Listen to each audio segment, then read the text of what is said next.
এসে যশোরবাসীর দীর্ঘদিনের যে স্বপ্ন, যশোর একটি পূর্ণাঙ্গ মেডিকেল কলেজ হাসপাতাল হবে, সেই হাসপাতালের ভিত্তিপ্রস্তর স্থাপন করবেন। প্রধানমন্ত্রীর দায়িত্ব নেবার পর খুলনা বিভাগের প্রথম সফর। আমরা সৌভাগ্যবান, আমরা গর্ব অনুভব করছি এই সফরটা আমাদের প্রিয় যশোর থেকে শুরু হচ্ছে।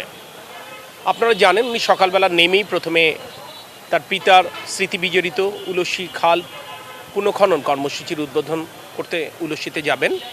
সেখান থেকে ফিরে এসে যশোরবাসীর দীর্ঘদিনের যে স্বপ্ন, যশোর একটি পূর্ণাঙ্গ মেডিকেল কলেজ হাসপাতাল হবে, সেই হাসপাতালের ভিত্তিপ্রস্তর স্থাপন করবেন। এরপরে যশোরের ঐতিহ্যবাহী পাবলিক লাইব্রেরি তিনি পরিদর্শন করবেন। তারপরে উনি যশোর ঈদগাহ ময়দানের ঐতিহাসিক জনসভায় অংশ নেবেন। ঢাকায় ফেরবার আগে উনি কিছু সময়ের জন্য দলীয় নেতাকর্মীদের সাথে একটু মত বিনিময় করবেন। এই হচ্ছে তার সারাদিনের কর্মসূচি।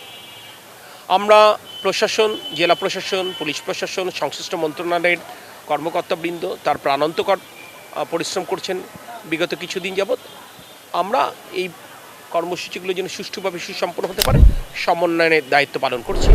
এখন পর্যন্ত আমরা আশাবাদী যে ইনশাল্লাহ আগামীকাল আমরা একটা সুষ্ঠু এবং সুন্দর আয়োজন সম্পন্ন করতে সক্ষম হব।